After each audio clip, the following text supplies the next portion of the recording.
बड़े विशेष भगवान के भक्त हुए हैं। इनका चरित्र आप सुने और भक्ति को सिद्ध करें। बाल्य अवस्था से ही विट्ठल पंत को विद्वान पिता के द्वारा वेदों एवं शास्त्रों की अच्छी शिक्षा मिली थी। देखिए, विद्वान पिता हैं, बहुत विद्वान हैं, भगवान के भक्त भी हैं। अपने पुत्र को वेदों की शास्त्रों की शिक्षा दी है उन्होंने, लेकिन साथ साथ यह भी पिता चाहते हैं कि उनका विवाह हो जाए। पढ़ाई भौतिक हो या आध्यात्मिक, माता पिता चाहते हैं भक्ति अच्छी है लेकिन विवाह भी कर ले तो अच्छा है। लेकिन पढ़ाई इतनी खूबसूरती से की थी विट्ठल पंत जी ने कि ज्ञान वैराग्य भक्ति के संस्कार कूट कूट के इनकी एक एक रग रग में भर गए।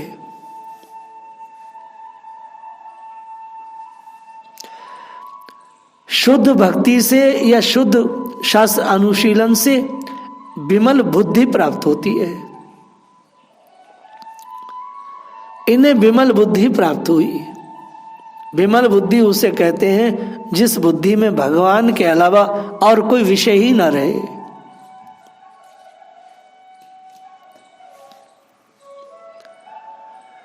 इनका मन घर गृहस्थी के कार्यों में बिल्कुल नहीं लगता था। श्री विट्ठल पंत जी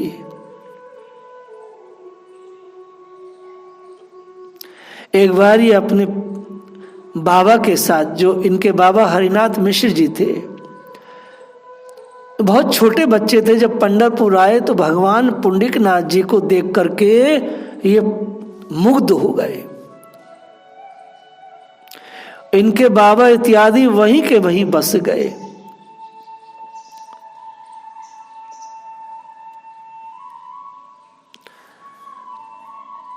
बचपन से भक्ति थी, दादे परदादा की भक्ति इनको मिली थी। इनकी सद्वृत्ति विमल विवेक को देखकर सिद्धोपंत नाम के एक परम कुलीन ब्राह्मण ने अपनी परम सुशीला कन्या रुक्मणी बाई का विवाह श्री विट्ठल पंत से कर दिया। बड़ी रसीली कथा है।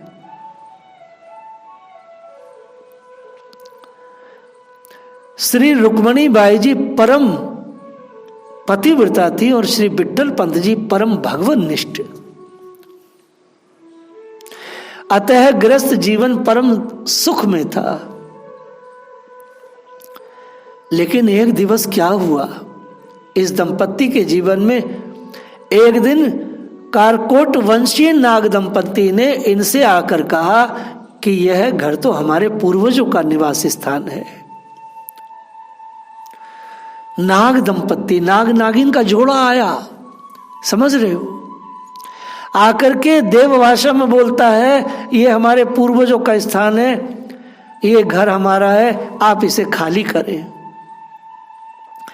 ये तो ऐसे वैष्णव थे, इन्होंने सोचा कि भगवान ही आए हैं, अतः यह उसको तुरंत छोड़कर दूसरे घर में जाकर रहने लगे।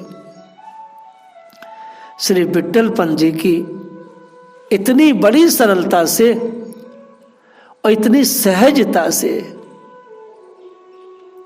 इनके ऐसे साधु व्यवहार से वो नाग नागिन इतने प्रभावित हुए, ऐसे रीझे उसने इनके घर को अपार संपत्ति से भर दिया। नाग नागिन, देखिए हमारे आश्रम में नाग नागिन आते हैं, आचार्य केशवदास उन्हें पकड़ के वन भेज देते हैं।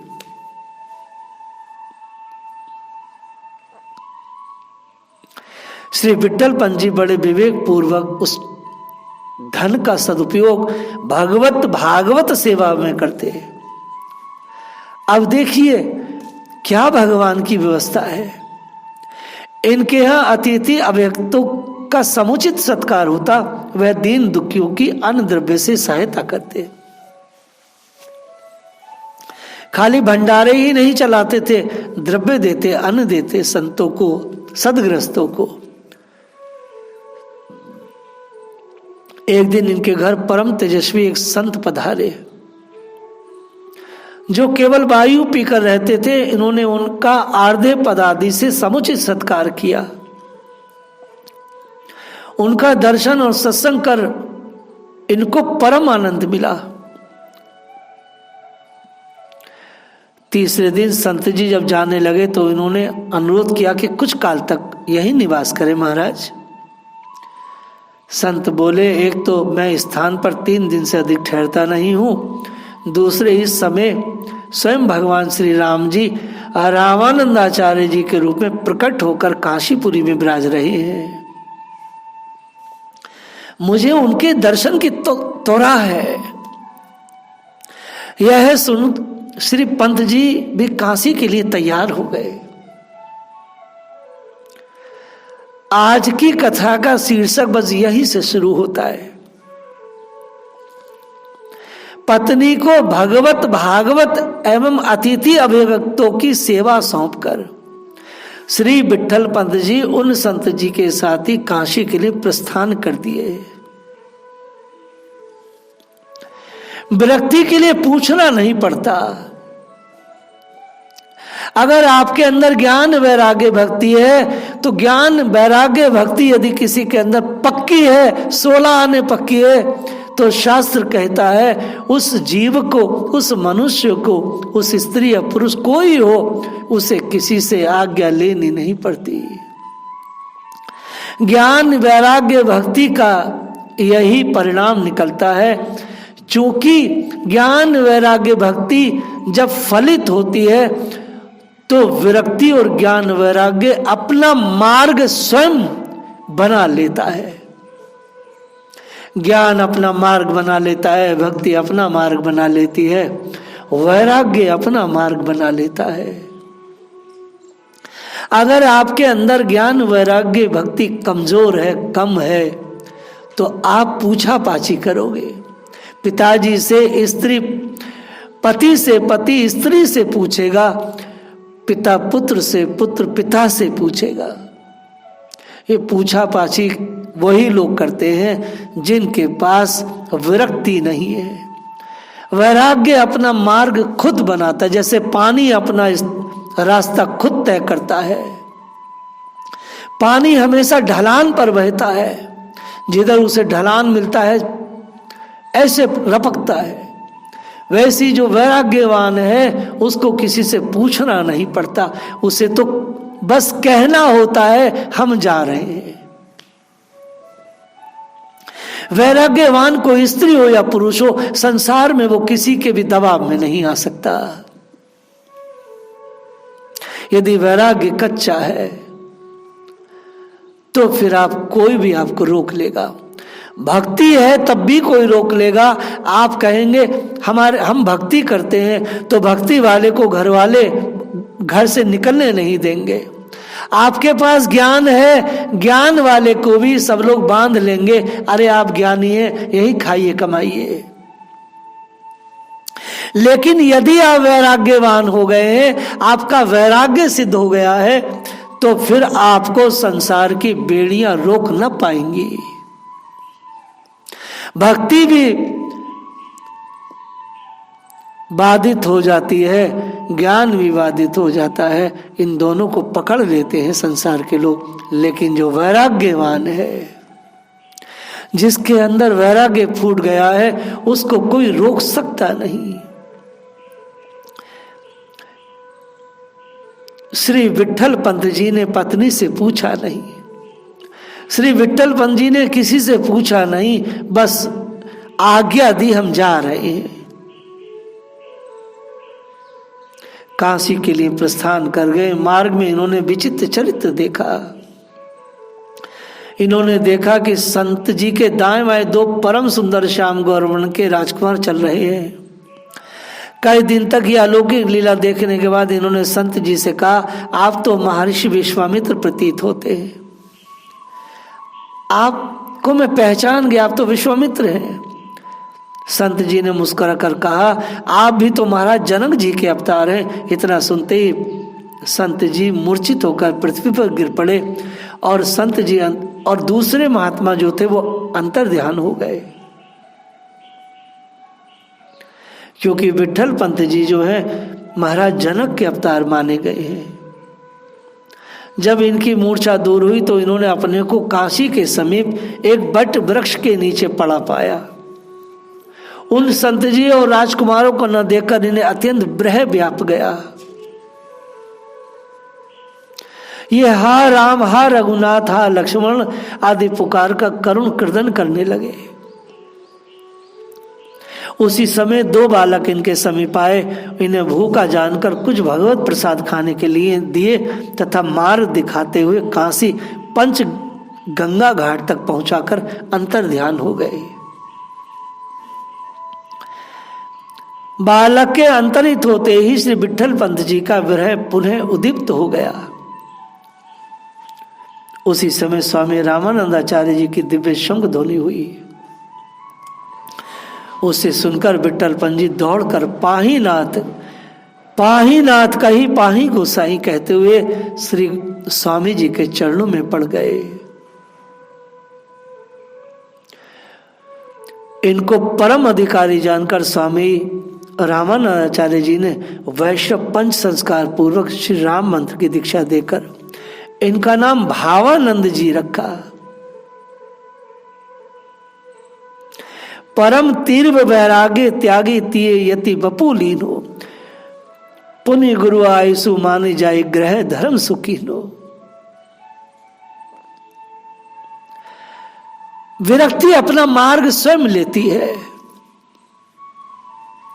विरक्त वाले प्राणी को किसी से पूछना नहीं पड़ता, विरक्त किसी से भयभीत नहीं होता।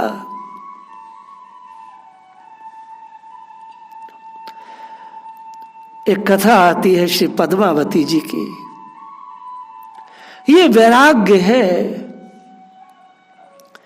अगर भक्ति ज्ञान में वैराग्य नहीं है तो फिर आप कमजोर हैं। अभी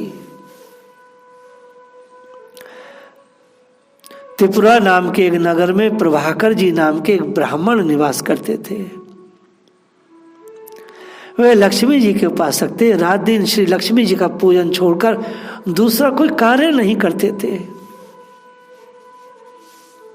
एक बार स्वप्न में श्री लक्ष्मी जी ने दर्शन देकर वर मांगने को कहा। इन्होंने अपनी आराध्या को पुत्री रूप में प्रकट होने का वर मांगा। जो आराध्या थी मां लक्ष्मी, कहा मैया तू मेरे घर में पुत्री रूप में आ जा। प्रातःकाल जब पंडित प्रभाकर जी श्री लक्ष्मी जी का पूजन करने आए तो वहां एक दिव्य कमल देखकर उन्हें बड़ा आश्चर्य हुआ। अपनी पत्नी को बुलाकर वह कमल दिखाए। उनकी पतिव्रता पत्नी ने जब उस विलक्षण कमल को उठाया तो उससे सोने की सी कांति वाली कन्या प्रकट हो गई। ब्राह्मण दंपति ने लक्ष्मी जी के वचनों को स्मरण कर बड़े उत्साह से दिव्य कन्या को जन्मोत्सव मनाया। साक्षात श्री लक्ष्मी जी के ही पुत्री रूप में अवतरित होने से ब्राह्मण का घर रिद्धि सिद्धियों से भर गया। माता पिता ने उस कन्या का नाम पद्मा रखा।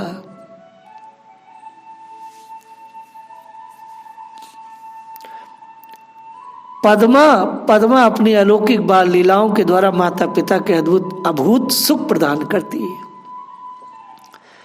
वह जब 5 वर्ष की हुई तो उसने माता पिता से अपने को काशी में रामानंदाचार्य जी के समीप ले चलने का अनुरोध किया। देखिए क्या बात है। छोटी सी लाली है, मां से कहा, पिता से कहा पिता मुझे आप गुरु जी के पास ले चलो। 5 साल की बच्ची है। माता पिता ने विरोध नहीं किया, समर्थन किया। कारण क्योंकि माता पिता शुद्ध भक्त हैं। जो शुद्ध भक्ति करता है, चाहे वो स्त्री हो या पुरुष हो, वो अपने बच्चों की भक्ति का विरोध कैसे कर सकता है। ये तो पाप के कीड़े, मैथुनी कीड़े संभोगी है, जो कुत्ते बिल्ली जैसे माता पिता हैं, यही भक्ति का विरोध करते हैं। नहीं तो जिस घर में कोई स्त्री या पुरुष, कोई लड़की या लड़का भक्त बन के जन्मा हो, वो तो बड़े सौभाग्य की बात है।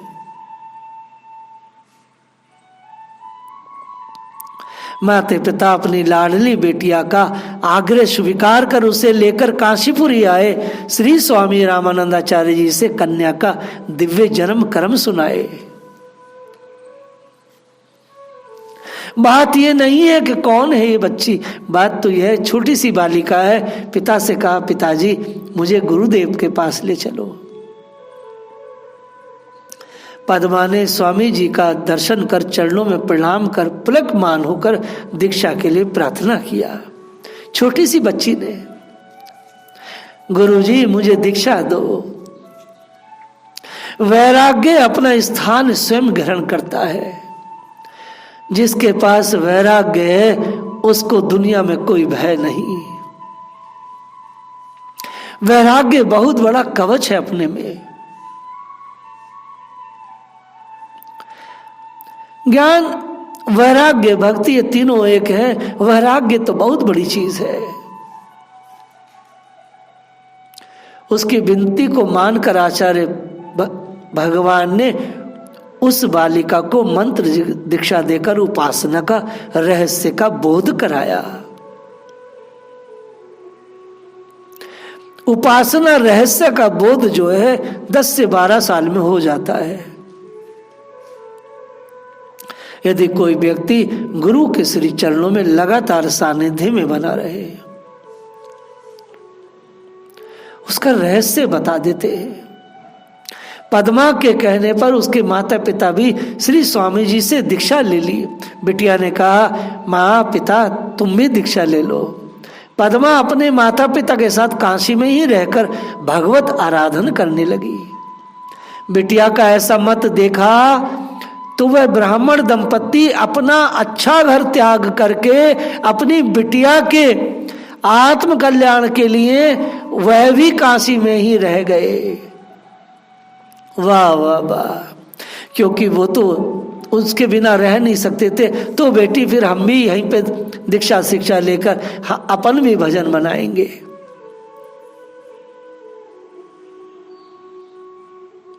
जब ये 8 साल की हुई तो अन्न जल का सर्वथा परित्याग कर महान तप करने लगी। काशी में सर्वत्र पद्मा, श्री पद्मा के तप की चर्चा होने लगी। 8 साल की बच्ची है। एक दिन श्री पद्मा श्री गुरुदेव स्वामी रामानंदाचार्य का दर्शन करने आश्रम पर गई। श्री गुरुदेव जी ने कृपा करके दर्शन दिया और आज्ञा दी, तुम्हारा तप पूर्ण हुआ है, अब तुम अपने निज धाम को जाओ। पद्मा श्री आचार्य चरणों में बारंबार प्रणाम कर स्तुति कर सबके देखते देखते दिव्य विमान पर बैठकर परम धाम को चली गई।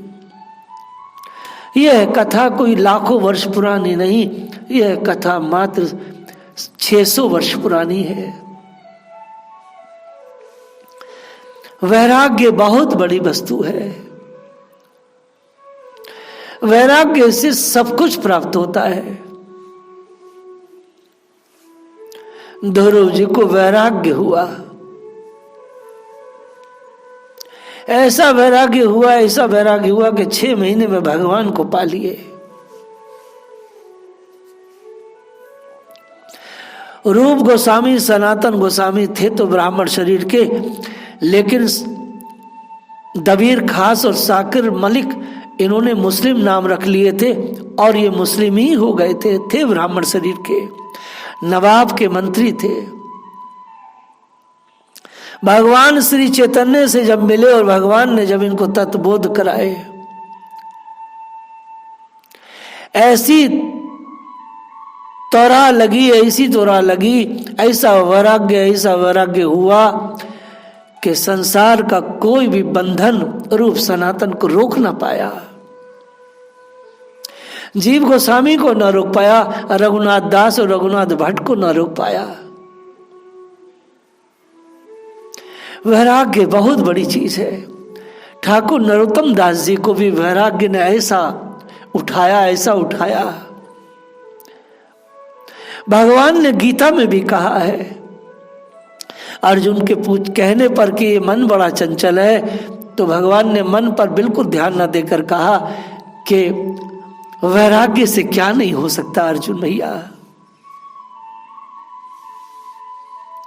वैराग्य संसार के भोगों से बचा लेता है। वैराग्य गिरने नहीं देता। वैराग्य भगवान तक ले जाता है। भगवान को वैरागी बड़ी पसंद है। भगवान ने कहा भी है, देखो भैया, ये जो वैरागी महात्मा है, ये जो लाडले सारे संसार को लात मार कर मुझे भजते हैं, एवं भक्त पराधीन हूं, मैं तो इनके पराधीन रहता हूं। पद्मावती ऐसा वैराग्य, भावानंद जी ऐसा वैराग्यवान किसी से पूछता नहीं, बस चल देता है। उसका रास्ता कोई नहीं रोक सकता। इसलिए अपने वैराग्य को अपडेट करो, बार बार विचार करो, मन कहीं फंसा तो नहीं, बार बार देखो कहीं कोई अंदर फंसावट तो नहीं आ गई है, क्योंकि जो वैरागी है उसका तो लक्ष्य कृष्ण के अलावा कुछ होता ही नहीं है। जय राधा।